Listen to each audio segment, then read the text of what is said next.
I remember being really happy. We were getting along better than we had been in a really long time. I had just started a new job, making more money than I'd ever made before. Everything seemed to be going really well. And then there was a knock at the door.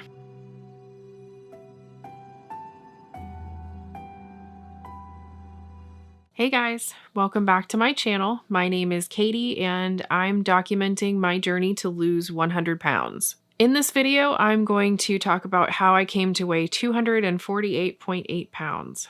I'm going to try not to make this super depressing, but there's some sad parts to this story and there's just no getting around that. I feel like it's really important that I be honest with myself and with you about how I got here so that I don't end up here ever again. I'm just going to start at the beginning.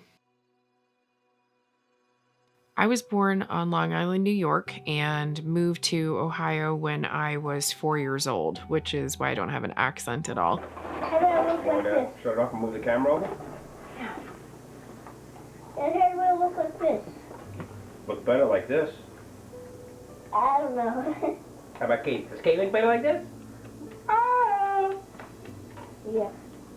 I have two brothers, one older named Sam and one younger named Dan. I'm the only girl and I'm right in the middle. They're 3 years apart on either side. I had a pretty normal childhood. Merry Christmas, 1991. Look at that. Look at that. Come on. My brothers and I didn't get along very well growing up, but we loved each other. Hi, Katie. How you doing? I'm fine.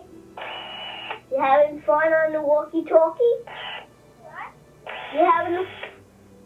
Are you having fun on the walkie-talkie? I can remember making forts with Sam in the living room with his friends when they'd spend the night and making breakfast in bed for my parents every chance that we got. We were homeschooled for a while when I was younger.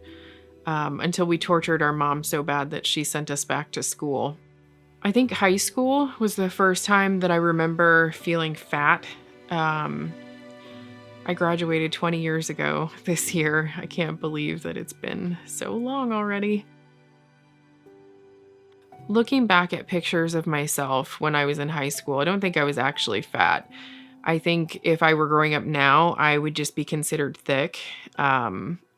But back then, I was fat. High school is also the first time that I remember experiencing anxiety. I didn't understand what was going on. I thought I was going crazy, so I was really afraid to tell anybody to even try to get any help. There were about 1,200 students in my high school class, which meant that every time the bell rang, the hallways were just completely packed with people. It was like a sea of people every time you went out into the hallway. I would almost always have a panic attack. I would get really hot and my face would turn really red and I'd start to sweat and then I would feel like I couldn't breathe. I would have to duck into an empty classroom or the bathroom or wherever I could just hide for a second so that I could catch my breath and start to feel normal again. I couldn't even get up from the lunch table to go to the bathroom without having one of my friends go with me. There was something about standing up and feeling like everybody was looking at me that made me start to panic. I feel like if you don't have social anxiety, you don't understand or maybe can't understand how hard it is to deal with. It's hard just to be anywhere. It's hard to exist around other people.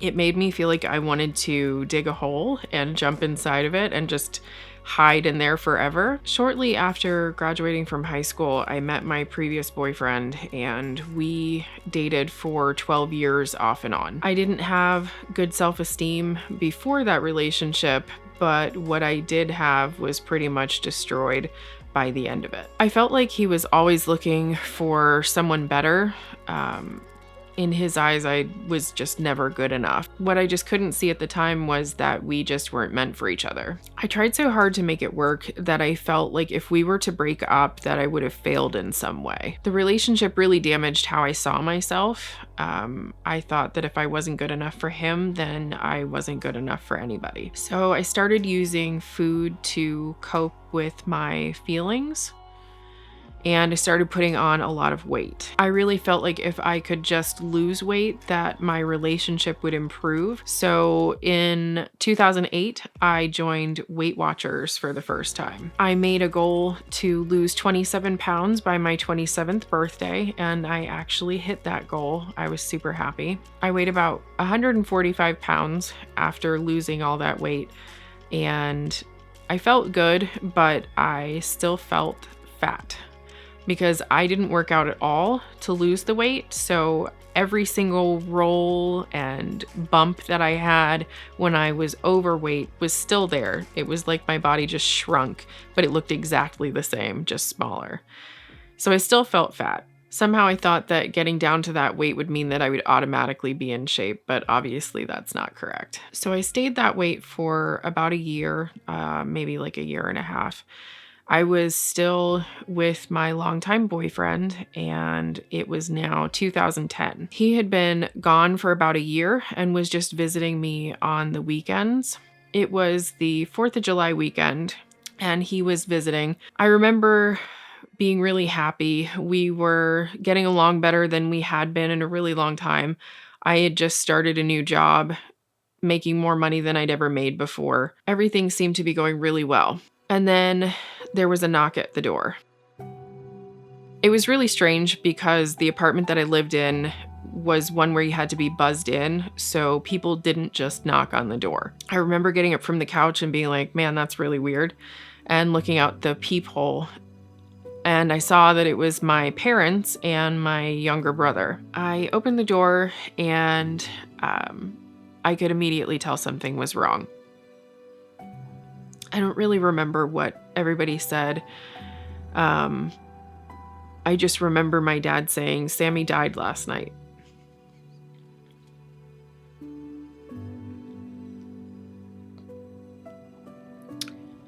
And I pretty much immediately fell to the floor and started crying. I found out later that he had been in an accident. He'd been at a party and got drunk and rode his motorcycle home. And he was killed instantly in the accident. His friends had tried to get him to stay at the party, but my brother was really headstrong and you couldn't really tell him what to do ever. So there was no way he was going to do what he was told. So he didn't stay. He loved that motorcycle, and I think that if he could have picked a way to go, then that would have been it. Hi, Sam. Ah, mommy. I don't have a good signal. It's recording. Oh, no, you won't get a signal. You don't have signal? Okay, No. okay. So maybe if you go All right. towards the back. He was 31 years old. After that happened, I tried to pretend like it didn't. I thought that if I didn't think about it, then it wouldn't affect me. And I was wrong. I had always used food to cope with my emotions, and this was obviously going to be no different. So I started putting on a lot more weight. I was eating pretty much all the time, and if I wasn't at work or eating, I was sitting playing video games. My relationship deteriorated, and we ended up breaking up for good in 2012. I was calling off work all the time, and eventually I got fired, and my friendship suffered. I was pushing everybody away from me. I ended up getting evicted from my apartment and moving back in with my parents. So I was 28 years old. I was single. I was overweight, unemployed, and now living at my parents' house. So it's safe to say my self-esteem didn't get any better, and I continued to just gain weight. I eventually got a new job and moved in with some friends, and I decided to try to lose some weight. I did this a few times. I would lose like 10 pounds, and then I would stop doing the diet that I'd started and gain it all back, and then I'd try again and gain it back and try again. And then I met Chris. I was on an app called OkCupid. I don't even know if that exists anymore. But it was 2014, and I liked his picture like you would like a picture on Facebook, and then he ended up sending me a message. We met a few weeks later in real life, and we've been together ever since. In the beginning of our relationship, I was really messed up. I was having a lot of trust issues because of the problems I'd had in my previous relationship, and we argued a lot because of it. But he is really patient and extremely kind and helped me get through the pain and the fear that I was feeling. It was around this time that I started feeling sick. I was about 200 pounds, and I'm sure that didn't help. It seemed like every time I ate, I would get sick. It was making it increasingly difficult to be able to go to work. I started missing work a lot again because I was getting sick all the time. And the company that I worked for offered a work from home position. So I ended up taking that, thinking that maybe not having to leave would mean I'd be able to work more. I was living in a 300 square foot studio apartment that didn't even have a kitchen in it. And Chris was visiting me on the weekends, but most of the time I was alone. I would get out of bed and walk a few feet to my computer and work my shift, and then I would walk those few feet right back into my bed and spend the rest of the night laying in bed watching TV until I went to sleep. And then I would do it all over again the next day. Sometimes my step counter on my phone wouldn't even get to 500 steps for the day. So I kept gaining more weight, and I kept getting sicker and sicker. I was having trouble working again, so I ended up moving in with my parents because I could no longer afford my rent. My doctor thought that I might be gluten intolerant, so I cut gluten out of my diet for a long time, and it seemed to help at first. But after a while, I started getting sick again, and it was like every single time I ate, I would get sick. It didn't matter if what I was eating had gluten in it or not. It went on like this for a couple of years until I decided to start Weight Watchers again last year. I only lasted the 3 months that I prepaid for. I ended up going right back to eating bad afterwards. But then at the beginning of this year, I started going to therapy and actually started doing physical therapy as well. The therapy that I was doing was helping me deal with some of the issues that I'd had in the past, helping me deal with finding new ways to cope with my emotions.